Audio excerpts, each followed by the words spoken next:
Hello out there, Foxes fans, and welcome back to another edition of the U.S. Foxes podcast, coming to you live, as always, from San Diego, California on my end. And usually we have a foursome, but tonight we're rocking with a terrific twosome. So tonight we're coming with my boy, Jason. How are you, my faithful co-host from New York? How's it going, my man?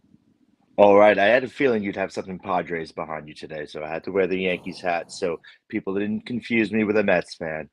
Yeah, But we were all congratulations on that big win. appreciate the vibes, man. It's crazy seeing the team come together, and I know that I got a lot of support from some other Yankees fans as well. In that one, it was quite a wild one for the Pods, and who knows, man? We could see they're going to do a lot of work against the Dodgers. It's had their number all, I mean, for the last 15 years, so they got a lot of work to do. But it would be cool and it'd be great for the city. So we're stoked for sure.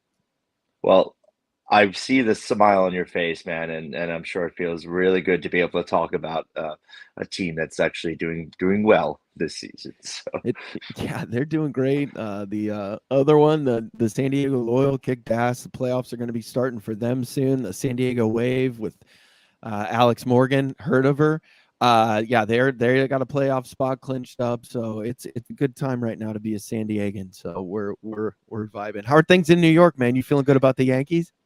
yeah, man, it's been a really good sports season. I think all around New York. I mean, the Mets, obviously had a decent regular season, kind of uh, until they ran into that big brown machine out of San Diego. But the Yankees, having Judge breaking the record there. The Rangers should be pretty decent. I'm sure the Islanders will be all right again. Well, be better than they were last year. The Giants are off to just a ridiculous start that no one expected. Um, Jets are doing okay. Maybe the Knicks will do all right. Brooklyn will be good. So yeah, it's a good little time happening in New York. I think on the East Coast, maybe a city like Boston had a little too much time in the spotlight. It's time for New York to kind of be New York again and start winning. For sure. And New York is like you said, New York is always better when you guys are winning. Just sports are better when there's competitive New York teams. So Yeah, man. I'm all for it. Having a good New York team again, as long as you guys don't, F with my teams as long as that goes. But anyway, we've talked enough of that, guys. Let's dive into what was a crazy weekend for our Foxes. Well, week, whatever. We came to you guys last time on Sunday, right before the Forest match was the next day on Monday. So we were kind of spending that show pontificating on what we thought could happen and what we were hoping was going to happen. And in the end, Jason, whether it was in spite of Brendan, we can get into that, but the general vibe of it, having a derby again, and it just seemed the city was up for it, the players were up for it, and they came out and showed it, dude, didn't they? They did. And to kind of keep with that other sports theme, especially a New York sports theme, it felt really, really good to get that kind of win, get that win, and to win so big and to do it against a team like Forest. And uh, but as we saw, throughout the week, it was very big time New York Knicks vibes with that one. We finally got that one win, and everyone was feeling good and really like making sure to savor it. And then just kind of brought right back down to earth. It's like classic New York Knicks basketball right there from Leicester Yeah, City Football Club. all of the analogies, the New York analogies tonight. Yeah, it's perfect. I just well, we'll get into it. Let's cover Yeah, the actual Forest match before we cover the yeah. disappointment, because honestly, guys, like the vibe was amazing. Whether you looked at Twitter, and I mean, let's be real, it's been a cesspool of negativity for a myriad of reasons, most of them, revolving around our manager at the moment. But it was nice to see everyone just kind of take a damn breath and come together around beating the shit out of possibly the worst team anyone's ever seen in the Premier League, in Forest. Because holy cow, they are terrible, Jason. Yeah. I mean, it remains to be seen whether or not anyone will match that Derby's record of futility. But Yeah. we're also on our way there. But it it we talked about that game, right? And it was really, our guys need to kind of look at themselves in the mirror and be like, are we at this level? And let's not play like it. And the team seemed like they really had a point to prove, and they really wanted to just dominate Forest from the beginning. And I think there was something different about the atmosphere there at the game, and a lot of folks I talked to at the game said something similar. The tone was set really early with the tifo. That was brilliant job by Union FS that like triggered uh, all of the Forest fans just with some just very subtle digs, but they just really couldn't take the messages there in that tifo, and everybody was up for it, man. And like the game started off really well. The vibes were positive. There was sort of an aggression in a good aggression kind of in the air, and a good tension, and kind of felt nice to have a big night game under the lights with something to play for. Kind of harkens back to some other classic games that have been played down at Filbert Way. So yeah, so it just things felt different, and they felt better finally. And it damn it felt good. Maybe that's what felt so different. Everything felt so freaking good. Yeah. And yeah, so it was great. I mean, I mean, it seemed like it was like just exactly what we needed, and it was that feeling that we all got. That's like kind of what you're always chasing as a fan, and, Yeah. and we got it. Yeah, that's exactly what you said, dude. The first win of the year. Like, of course, it feels great, and then you pair that on top of it being Forest, and I mean, you pair that with a perfectly, like you said, a perfect little dig tifo. Whether you take your pick at the world famous city part, or you take the fact that it's actually they used Big West, just another nice little trigger point. I had a few Americans ask me why that was such a great thing, and it's like, well, actually, he came right over to us from Forest right before he became a Fox. So it was well done. And then as soon as you come through and we get off to a fast start, and let's be real, this it really was the James Madison show. And Yeah, we had talked earlier in the season about, man, he's going to be putting on some shows specifically for Gareth Southgate to be watching. But I mean, and we're going to be reaping the benefits, and boy, it sure felt like that, didn't it? yeah. I mean, he was the best player on the pitch by far. He had the Forest defenders on ice skates. It was unbelievable, like classic Mares, or even like going back to like a Keith Weller kind of performance there. Just had Forest defenders looking like a bunch of baby deer thrown out in the frozen pond. They were just slipping and sliding, going left and right and this way and that. And Madison was just toying with them. He was almost just like had them on strings and was pulling them. Let's see. I don't know if there's another metaphor I can kind of mix into this, but it was that's how good it was. I'm having trouble like kind of describing just how much he was dominating those players. And we talked about that also, like going into this game, these next that week, and the rest of this month, and early November. This is it. This is his time to make that last appeal to get into that World Cup squad, and especially when you see kind of how England played over the international break, kind of, and people are just. It's not just Leicester fans anymore. Fans from all over England, and pundits from all over the country are just baffled right now, and trying to put some pressure on Southgate to pick Madison, and he couldn't have timed it that performance any better. It was perfectly timed, and hopefully we'll get a few more weeks of that, and it'll only be good news for Leicester City Football Club and for him. Yeah, we joked about how there were no Forest fans in San Diego last week. I was like, I've never, seen one. Well, sure enough, dude, we're at the Bluefoot, and there's a guy, and I see him kind of react when Forest, do something right early on, and I kind of like rub my eyes, like I was like, there's no way I just saw what I saw. And then something else happened early on, and sure enough, I saw him react again, and I was like, are you a Forest fan? Sure enough, some guy from Loughborough, He's been living here for 8 years. No shirt on or anything like that. But speaking to him about the state of his club, I'll tell you what, boys, that's about the only thing that could make you feel better. As a Leicester fan was listening to him go on, but after matters, he scored his first goal was that one that deflected and bounced in, and he did the knee slide, and the Forest guy says, really a knee slide off a deflection. And I looked and I said, I think that knee slide was only for Gareth Southgate and for Gareth Southgate only, just kind of to show, this is who I am, and just wait. And sure enough, dude, that was just the beginning of it, of his performance.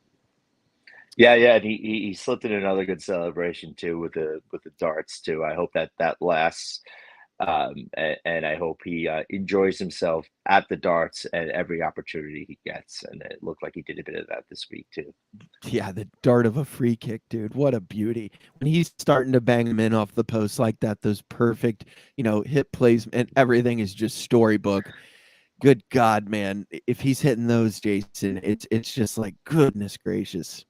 Yeah, when he's doing that and adding in the free kick magic on top of his overall game, it makes you look at that England team and think like, well, Ward-Prowse is obsolete.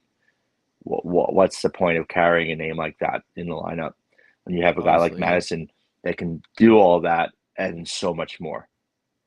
Yeah, even speaking to the Loughborough gentleman, he was saying, the casino incident was what it was. It was a poor decision by a young player, and I think we've all seen. We're biased as Leicester guys. We've seen Matters' maturity this year. He does seem like a different person now. So I kind of wonder: is it still that the grudge? Do you think that Southgate's I holding don't know, against man. him? I It's insane. But when you have a Forest fan saying we got to get that guy on the damn plane. It was right after the free kick. He looks at me, he goes, "Get him on the damn plane, Southgate." I said, "Hey, you're telling us." I mean, why else is he not in there? It's madness.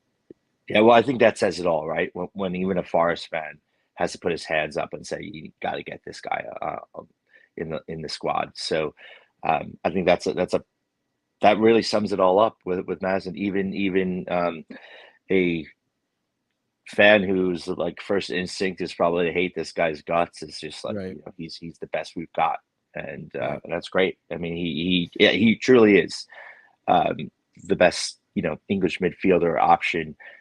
Brings a lot of versatility um, to any lineup. He's been able to play and produce at a ridiculous rate on the right wing, but he's also a natural number 10. Can play as that 8 if you need him as well. So he kind of can do it all, and he can play in all sorts of systems. You can tell he's a real student of the game too, and I don't think there are very many sides in the world that he couldn't step into. Right. And you hear the arguments, I mean, who they come from all the time, but it's like, well, he doesn't fit the system. There's no role for him on that. Dude, if you got a guy that's just knocking in free kicks like that and then can be put out on the wing, let him come in. I mean, come on, it's silly at this point. And scoring goals for fun at that point, and then for good measure throws an assist on to Daka, who I tweeted zombie and filth because that was just disgusting. A flick of the back heel, just effortless and set up, and then the synchronized celebration between the two of them was, and the joy, you saw the weight of the world just fall off our boys, and it was incredible, man. Yeah, well, I think that the thing that I love the most about the goal, aside from just the nifty finish there, was just Daka's movement on that play. How he was able to kind of leave the defender's shoulder, get out, deeper, come back in. He was just his movement was so dynamic on that play. Was able to use that and get the space that he needed, and then has the skills to finish that cross. And it was a beautiful goal.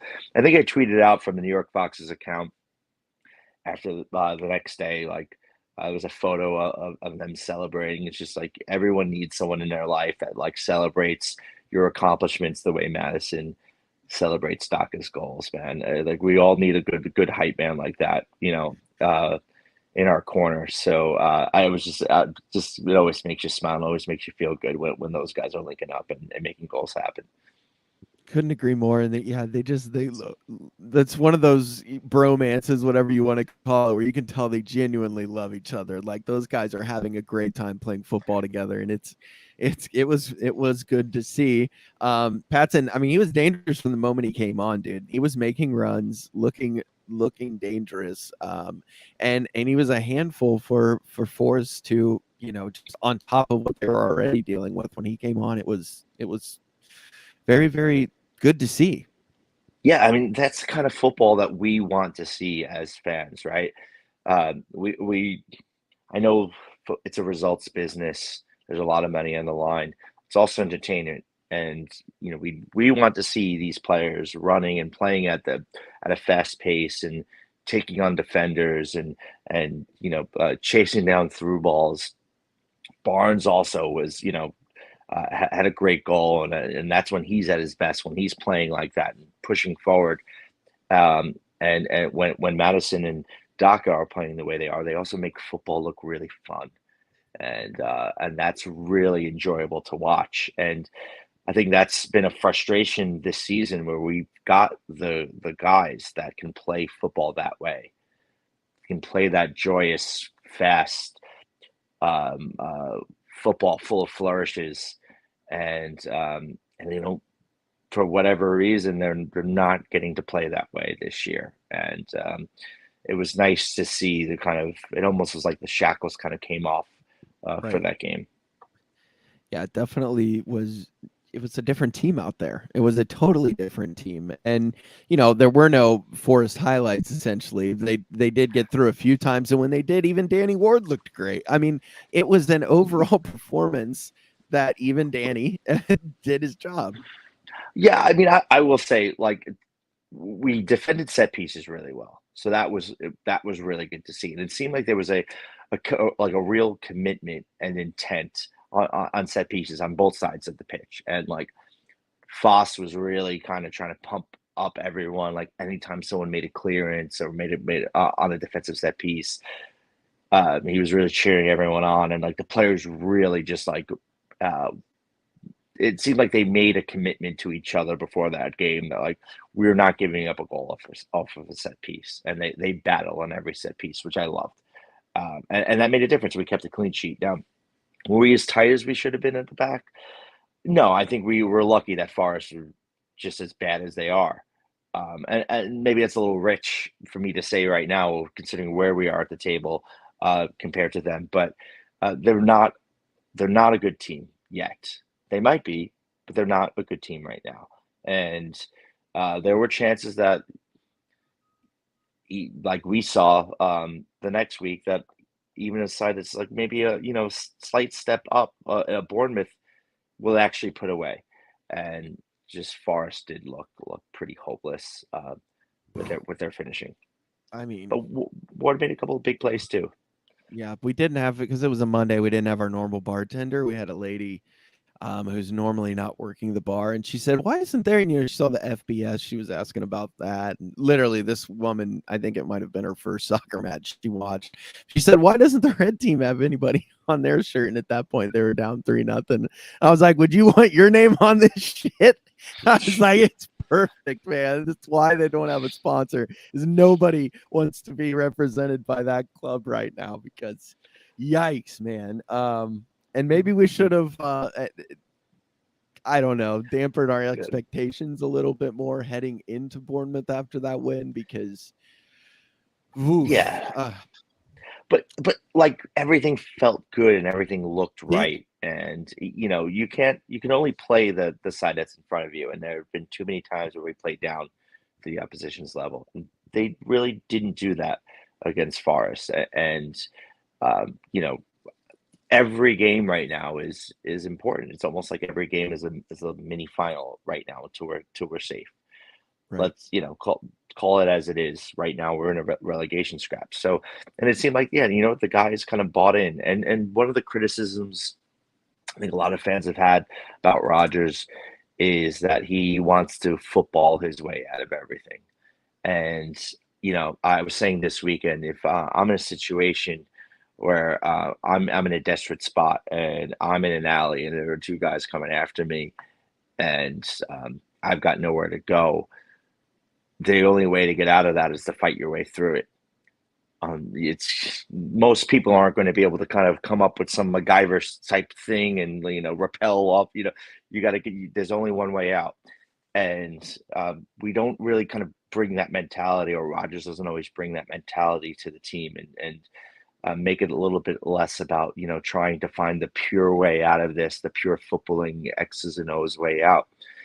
But he did something a little different that game, and Madison said that he didn't really do a team talk before the game. He showed them clips of that loss against Forest last year, and it really fired the guys up, and it kind of made me hopeful that the approach was going to change in how we're going to get out of this. And so I think I would forgive maybe myself or forgive you and any other Leicester fan who thought like, how we're going to just keep up this momentum. This team is too good.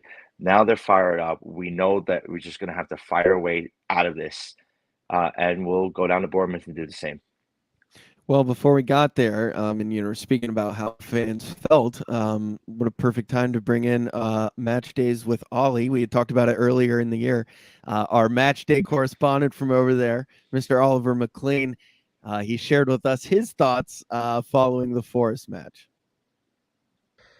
Hey Matt, hey US Foxes, hope you're as buzzing as I am after that 4-0 against Forest. What a result, how needed was that? Don't know where to start really. Let's start with Madison. What a performance yet again by that man. Get him on that plane to Qatar. Every week he's still improving. What a player. Perfect free kick. Oh, just gorgeous. Lovely assist for that beauty from Daka as well. Who played alright when he came on. Harvey Barnes with a gorgeous strike as well. Yeah, just a brilliant, you know what, I'll go as far as to say a perfect performance tonight. Played the ball around really well. Substitutes were on point. None of them put a foot wrong. Nobody put a foot wrong on the pitch today, really. I just hope that we can build on that. Use it as momentum for Saturday away at Bournemouth. That'd be lovely. It really would. To go there and nick 3 points off them. Fans were incredible tonight. Absolutely insane. All corners of the stadium they were rocking tonight at the King Power. It really was.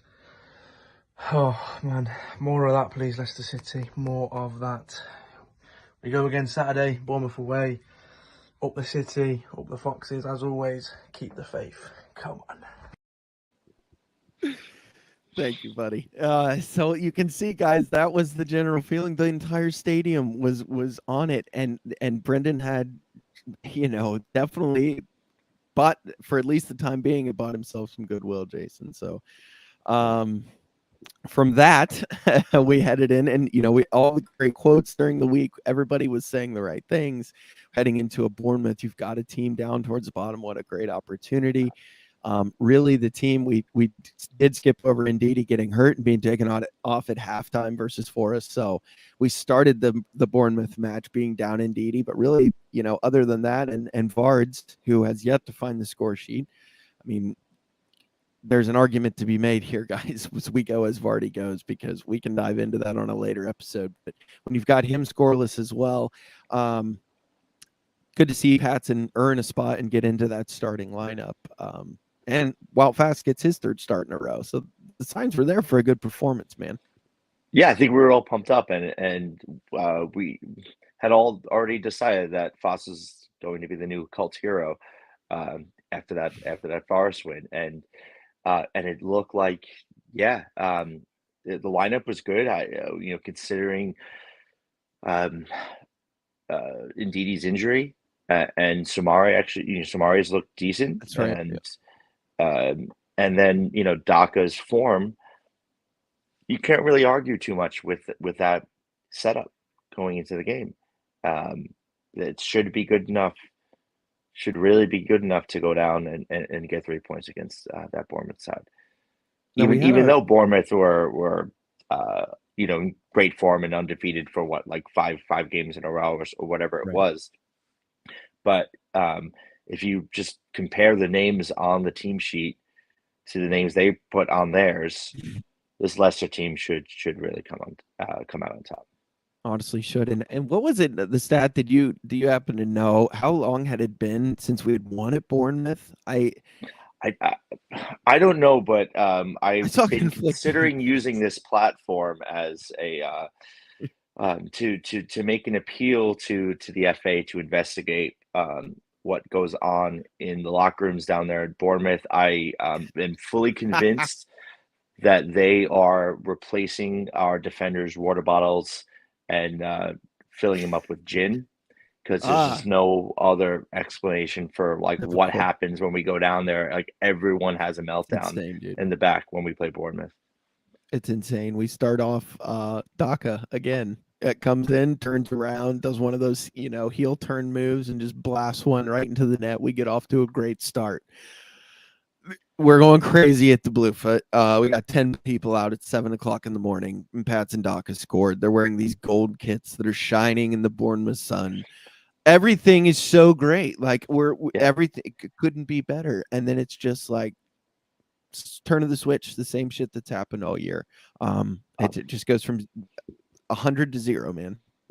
Yeah, I mean, it's just like it was like God's light was shining upon the team, and getting that goal as quickly as we did, and then just watching Foss gallop around with that low sun in his hair. It looked like he had a halo as he was Told to like God, dude. galloping around the pitch. It was Yeah. it was like what has happened, here. This is just it's glorious, and like we were watching like miracles going to be performed in front of our eyes.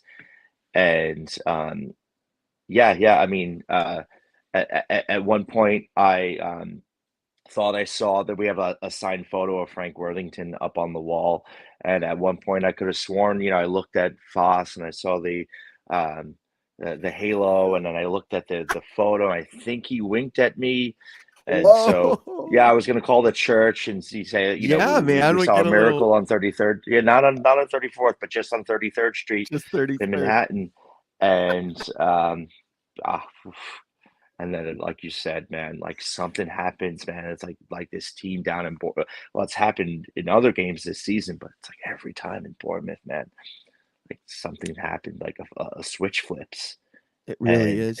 and we panic down there. It's crazy. And you compound that with I what's already happened this year with our meltdowns, and it's just waiting to happen, dude.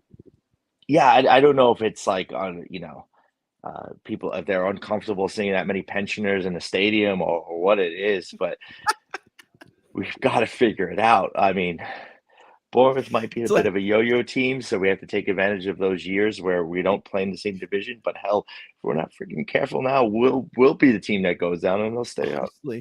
honestly, it's crazy. You look at like you were saying, man. You're talking about you can't recognize a single player on that squad. The names really jump out to you when you're looking. I mean, I if mean, you for a Lerma and lay person, Solanke, yeah, like the average fan probably correct, doesn't yeah. know, but like Solanke, had a pretty impressive goal scoring record. But then yeah, in the championship, but then if you look at like Tavernier and like other guys are just like Hmm. yeah, they're just you wouldn't put any of them ahead of the 11 that we started, and um, but they saw what they were doing wrong in the first half. They came out in the second half with a different approach, and the second they put a little pressure on us, we panicked, and um, Rogers doesn't seem to want to make a sub until after the 60th minute when he has to, but it was clear like something wasn't right. The players were nervous. They even looked a bit tired and just could not take control of the game anymore. And there's another instance where sometimes it may be less about kind of footballing your way out and passing your way out of this situation where we're clearly having trouble doing that. it might be time to kind of like simplify the game a little bit more, play a little bit more vertical, and use that team speed and put the other striker out if you need instead of trying to get ultra defensive. And that was it was a It's scary. really discouraging Yeah. second half of football. Yeah. And it's scary now, man, because are they in their own fucking heads? Like, it's happened so many times now that you almost worry about it. I was so scared, at the Forest match that if they score one, are we just going to do the same shit and fall down and let them come back? Because we've now seen it. How many times this year? I think it's 5 times we've now given up a lead to come back and lose the match. I'm worried that it's going to start to get in the guys' heads where it's like, oh shit, here we go again, kind of thing. Well, it already is, Matt. Yeah. You got it. I think we have to admit that, right? Right. Because it's not just this season. It goes back to Yeah. to last season and pretty much all of this calendar year. That's been our MO. We've given them more points from losing positions than I think like anyone, like probably in the history of the world. I don't know, in the history of sport. But it's bad, and it just we could all see that like the game had slipped away even before Bournemouth got that first goal. Everybody could see it, and everyone could see we probably needed to do something a little differently. And it's hard to watch some of the decisions and not kind of feel like the manager has a kind of always has a bit of a point to prove about the predicament of that he's in after this window.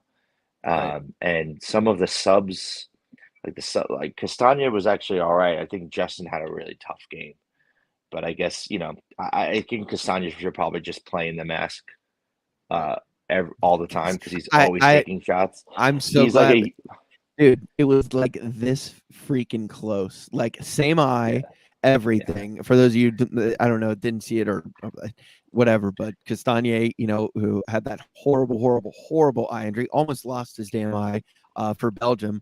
That was in the Euros, right?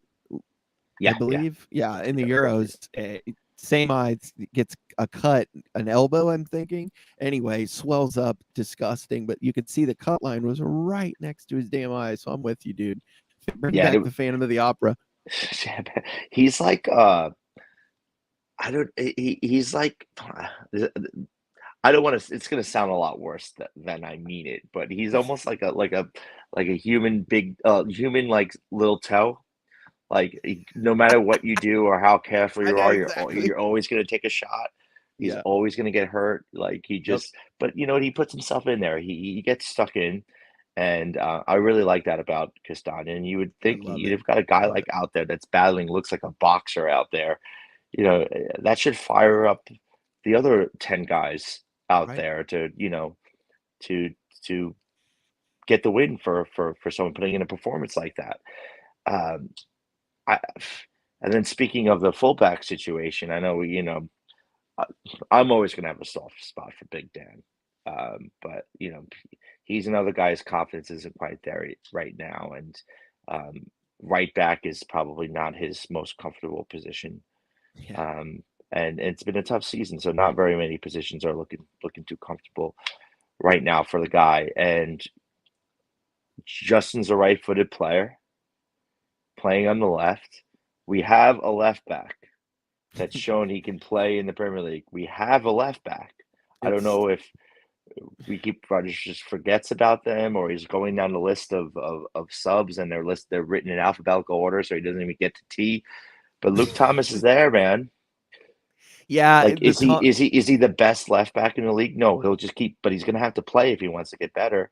And why not? Like you have your right back who's having a right-footed left back who's having a little trouble, not having his best game.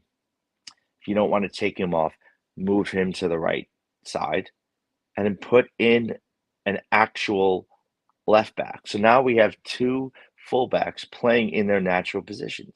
Imagine that. You're talking crazy right now, dude. I don't know what you're smoking over there or whatever, but you're talking crazy right now, I man. mean, Playing I position just like in their normal it's positions. yeah, I think it's 2022 is about time that I'm sure there are some football managers out there that actually do play their players in the This should, positions that they are most comfortable in. this is gonna sweep the nation. Yeah, man. I don't know what it is with Luke. I'm with you. You made the decision to make him full time first team player. So what the hell are you doing now? You're doing no favors for him. You're doing no favors for the team getting a chance to actually have a player that knows what he's doing there. He does. There's times he's looked great. There's times he's looked lost, as a new player will look. And I think the fact that he looks 12 years old is probably held against him a little bit in everyone's mind. Like he does look insanely young out there. But I'm with you, man. Like what's it gonna hurt Yeah. at this point? Yeah, I mean, look, we can't give up any more goals than we're actually giving up right now. Yeah, We can't blow any more leads than we're blowing up right now. So just do it. And do it. and, and I Yeah. think Barnes looks better when he gets to play with Thomas on the left side. Yeah. Oh, And definitely, they, man. they have a really good kind of connection on the pitch. Barnes gets a little bit more space to kind of to run, and Luke is not afraid to get up the pitch as well. Right. So when you play that right-footed left back, when Justin gets up the pitch, his first instinct is to cut inside, and Barnes always wants to cut inside onto his right foot. When you play a left-footed left back in there, it kind of keeps the defenders honest, and it gives Barnes even more room to cut in on his right foot. Yeah. And he Barnes has apparently got that right foot cooking again. So let's it wasn't in we thought, I guess there's for us. That's why it's But two podcasts or like it's two separate podcasts in one. yeah, but this is the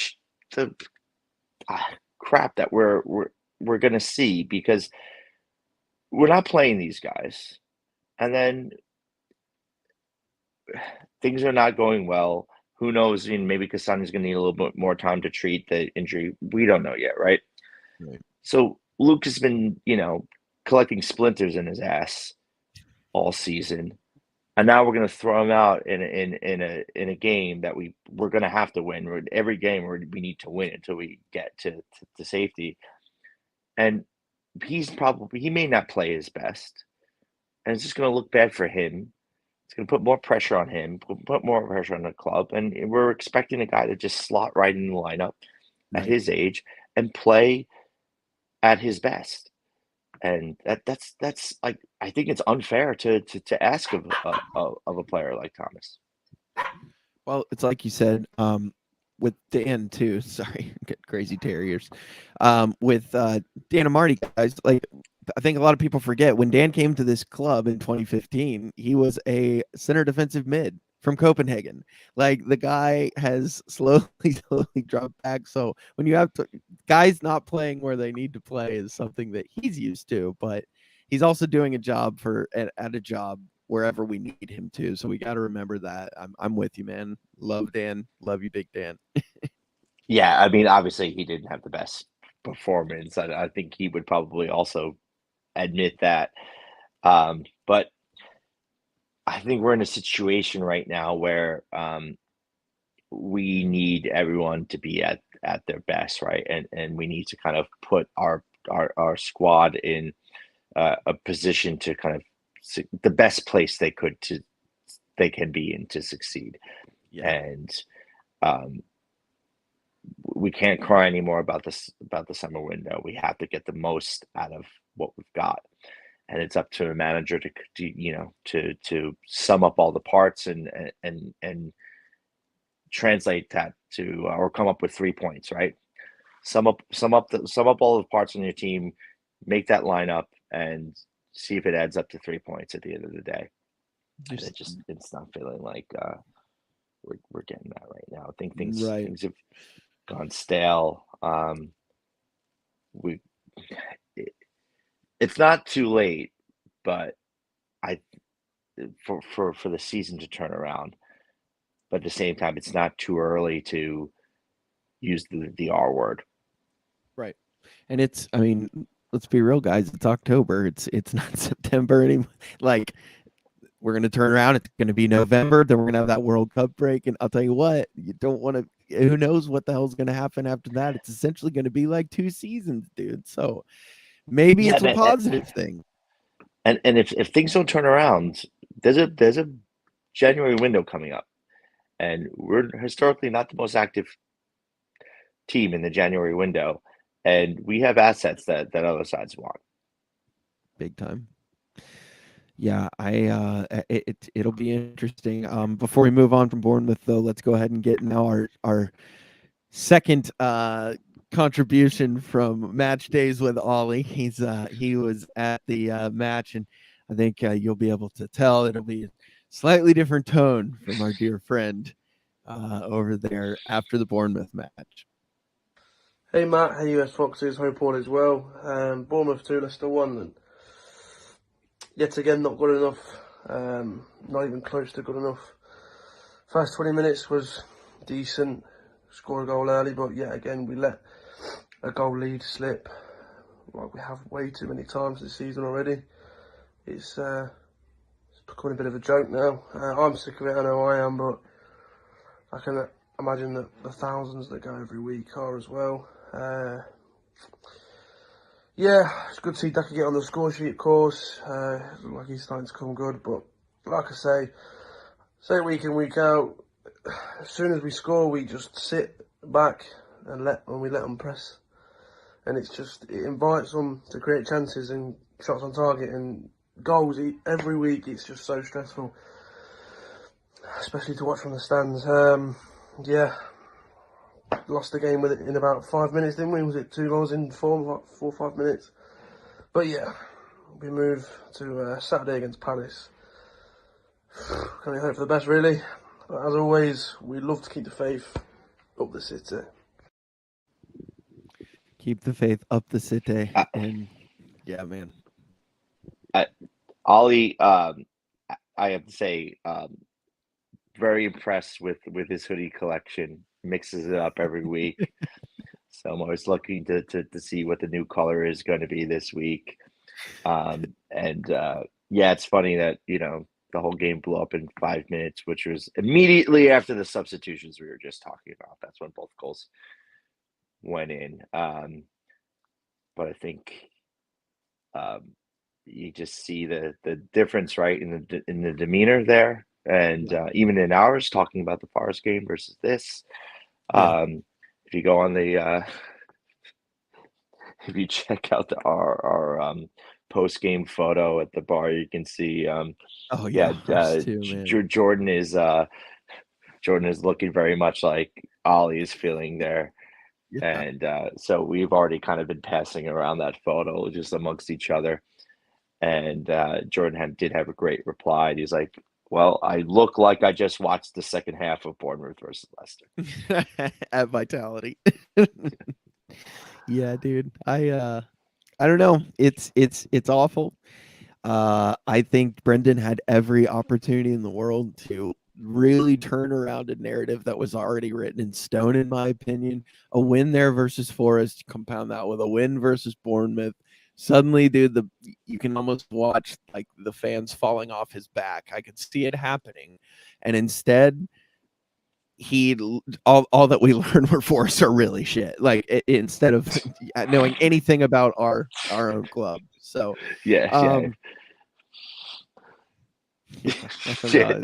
you're right. I mean, honestly, if we're wrapping it up, that's my summary of the 2 games right there for the podcast. Is that Forest are shit. So yeah. And I'm here for that as well, but we got to figure this out. Anything else that you want to touch on that, or going forward, we can talk a little bit about Palace. They are a side that is kind of falling out. Vieira had them running. They're kind of doing one of these things, it seems like now. What do you think? Yeah, well, they're going to be tough. They've got a few skillful players. They're very physical throughout the side, and that's something we rarely put out a big, strong Leicester boy 11. Shout out. Yeah, well, actually, no pun intended, but I actually did have one of the big, strong Leicester boys did come over, and we spent the weekend with us. So maybe I'll awesome. Yeah. So Jack from Big Strong Leicester Boys is one of my really good friends from the UK. We did Rome together at the semifinal and leading up to the game. And every time he's in New York, we try to get together, and I try to see him over um, the pond when I can. And so that was kind of my highlight of the weekend. The spending it with Jack. We did a lot of cool stuff. Went to all the sports all around New York, and I think the highlight there was getting out to Red Bull Arena. It was Red Bulls versus Charlotte FC, and some Leicester fans may be following Charlotte FC this year because the one and only Christian Fuchs signed for them. So it was the last game of the season, and they were kind enough to send some tickets our way, which was great, and we got to see Chris's last game of the season, and it's really incredible to see the impact that he's made in MLS and like how much like Charlotte fans just like adore him. It's really cool to see. And how much he kind of gives to that club and to the city, and it was really great also to see in the ground. He had all the kids from Fox Soccer Academy, his academy there at Hudson Sports Complex, and everybody was kind of there, and you can see how much like the kids and the families that go to his centers upstate, like how much they really love him, and how much he loves them right back. And so um, that was just a really great, like, kind of heartwarming way to cap out the weekend. And I'm glad that the weekend ended that way, especially after kind of being down about um, the result. And it was kind of nice to see that other side of sports, right? And what it's really all about. And it's just always cool to see Christian, and he's just always a top quality, top class guy, and him and his wife are Luca. And yeah, so just a little thank you to them for getting us out there. And we're always keeping an eye on Charlotte and what Christian is doing, and hopefully we can kind of do a few things with Chris and New York Foxes now that MLS season's over. It is really cool, and he's their captain. I mean, and not only that, it's the number 2 selling jersey behind Bale in Major League Unbelievable. Soccer. Christian Fuchs, our Christian Fuchs, our Christian Fuchs, and it's really cool to see another fan base embrace your boy, and like somebody that, I mean, my God, the man was a part of some of the biggest moments in a club with a 140-year history. I mean, you can put him in your hand how many parts he's a part of, whether it's the Vardy goal, the 11th Yeah. goal, the iconic no look pass, or winning the damn Premier League. That man he's so, you think Leicester City and Christian Fuchs is one of the first heads that pops into your head, and so he will always be a legend to us. And yeah, getting to see the rest of the world kind of see what an amazing person, human, player is down on that list, because the man is just so incredible, and it's awesome. It's awesome to see him, and I really, really look forward to seeing more of these players as they reach that. I know MLS is trying to get away from the retirement home look of the league, but to see, like, I am looking forward to seeing some players that end up here. I think a player like Chris Wood could come absolutely dominate in MLS right now. I think that a Casper Schmeichel could play really well in MLS right now. Jamie Vardy. I mean, some of these players I think that we're going to get to see one day really make it. It's going to be cool. It's going to be cool to see where they end up in that second part of their careers. Yeah, and one nice little thing that kind of we noticed just going around the stadium is seeing like little kids in Leicester shirts here on this side of the pond and Wow. going to the game. And so we saw more than a few, and that's all got to be down to Christian. So yeah, so as a Leicester fan, being there at the game, that was also like just really cool to see. It's crazy, man. It's crazy. Well, from that, I think let's take that, seeing people in Leicester shirts. let's use that as a pivot to how we're going to see each other this weekend in Leicester shirts. Guys, this weekend, we've been talking about it for it seems like months and months now at this point, but the NBC Sports Premier League Morning Live event in Philadelphia will be happening this weekend, the 15th and 16th at Dilworth Park in Philadelphia. If you haven't got your tickets yet, you might be out of luck. It sold out apparently pretty quick. I think there's still ones for Saturday, but I know Sunday is now fully booked up. But that's all going to pale in comparison to what we have going on Friday night. The evening before, we are going to have the first annual US Foxes reunion. I know you guys heard us talking about it now for so long, it's probably getting annoying, but we're really, really excited to see those of you that are coming out. It's going to happen the night before, like we said. It's on the 14th there on your screen. Friday, October 14th. That will be this Friday, 7 to 9 p.m. We have the Con Murphy Irish Pub. The Philly Foxes are going to be hosting us. If you need to you can go to any of our links on social to RSVP and get your ticket. Tickets are going to be $20. And that's going to pay for your buffet. There's going to be Philly cheesesteaks and vegan options. Then any money that's left over is going to be donated to Vichai's Foundation. And on that front, we have some other news that Jason and I are going to break this evening. We're going to have quite a few raffle prizes, guys, that are going to be pretty freaking awesome. We're going to have training worn gear, player worn training gear. We're gonna have some Casper Schmeichel worn training gear, some Vardy worn training gear. All of it's clean, so you're not gonna be able to smell any Vardy BO on this stuff. You might have actually just lowered the demand by saying, "Oh, dang it! All right, never mind. If you're into that sort of thing, that's the way it is." But yeah, we're gonna have some really unique stuff. I know that you've got some stuff from the New York Foxes, right? You guys are gonna have some stuff. Yeah. We'll give. I was thinking maybe someone wins ours, then $50, get whatever you want from New York Foxes site, and we'll send it over to you, best man. T-shirts We'll in be the really game. happy to do it. Yeah, best T-shirts in the game. Thank you so much for that. I know the Texas Foxes. Jim got his, by the way, guys. Jim got the internet cord, whatever connected to his house, was cut by a contractor yesterday, so he has no internet. That's where he is. And Chris, bless his heart, is working late tonight, so that's why it's just the two of us. But Jim and the Texas Foxes will be donating some cool gear. I think they have some stuff that you'll be able to try and get with their wonderful logo on. And then the big item that we found out and confirmed today that will be coming, the club has donated a 2022 home shirt that is signed by the entire club. So we will have the first team signed from Jamie to everybody has signed this thing. It's going to be an awesome thing. You'll have a chance to win an entire team signed jersey and kit. It will be awesome. So there's going to be amazing things that you guys can walk home with, whether it's, like I said, training gear worn by your favorite player, or an entire team worn shirt, or some cool stuff from the New York Foxes and Texas Foxes, and who knows what else we'll find. I think we have some stuff from the team store that we'll be able to throw in there as well. So it's going to be a good time, Jason.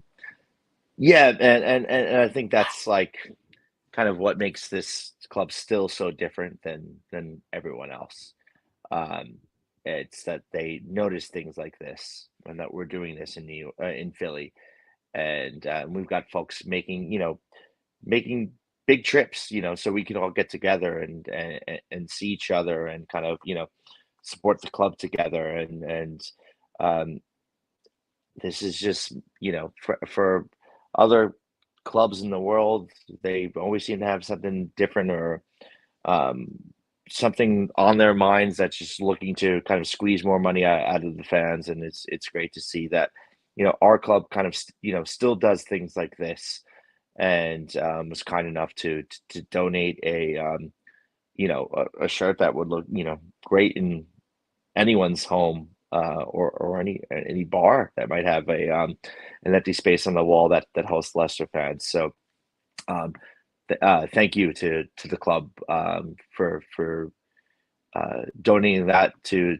the cause, and I know it's going to be, and then on top of that, we're just going to have an awesome time. We always have a great time whenever we all get together, but this year it's going to be bigger than it ever has been, and I really cannot wait for this weekend. I know, man. And the fact that we're so excited for it, despite what our club is doing on the pitch right now, guys, should tell you everything you need to know about the family. And we call it a family reunion because that's what it is, guys. Like it's the best group of people. And if we haven't met you before, bet your ass we're so excited to do it and welcome you into the family and keep growing this amazing organic thing that US Foxes Yeah, has become. And it's not forced, it's just pure friendship and fraternity that we have all built up just by being, fans of this little team out of Leicester. yeah, man. And you see some stuff, man, that's out there, and people kind of like the grift is everywhere. And it's just not what this whole thing is about, which I think makes it even better. And um, yeah, the I always say this, and I can confidently say this is still true with the amount of times we've lost this year. But we have more fun losing than even when we're losing than other teams have when they're winning. Especially over here on this side of the pond, man. We always try to kind of have a good time, man, and make everyone feel welcome, and we'll be doing that in Philly for sure, no matter how the result goes.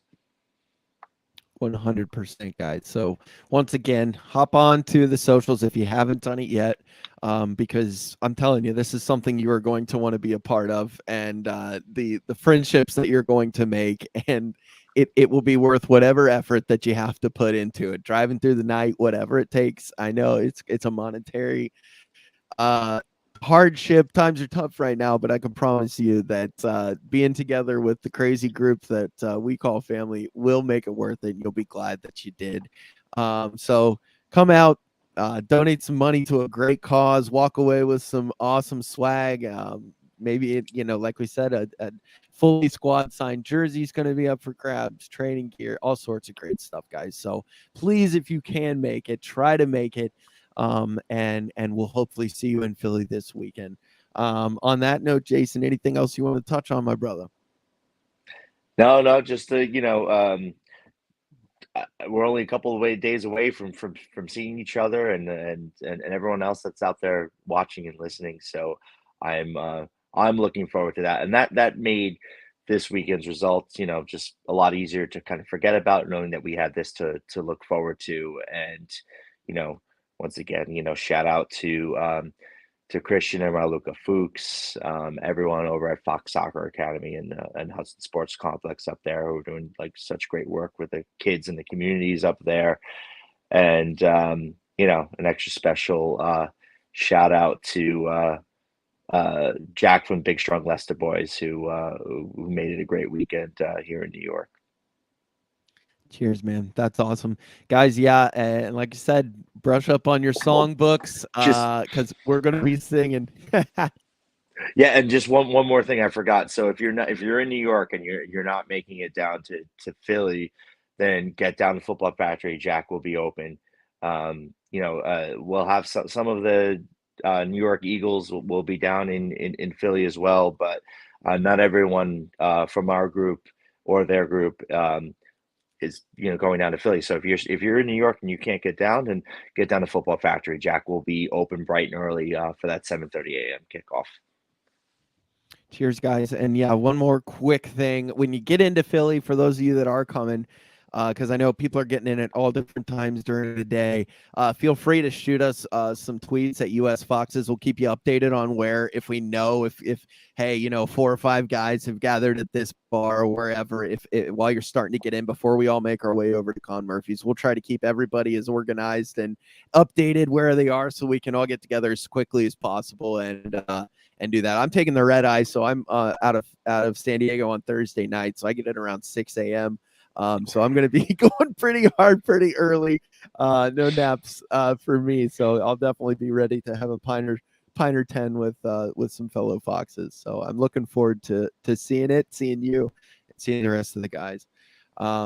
with that being said, guys, for Jason and myself, for Jim and Chris, who couldn't be with us tonight, thank you as always for joining us on the US Foxes podcast. Stay tuned, stay in touch. We're going to bring you a show as soon as we can. Obviously, with us traveling, it'll probably be next Monday. It'll be a few days later than normal just because we're trying to beat logistics and everything like that. But keep an eye on the Twitter account. We're going to be doing live videos and everything from the event. It's going to be awesome. So cheers as always, guys. Thank you for taking the time to watch, and we'll see you next time on the US Foxes podcast. See you in Philly.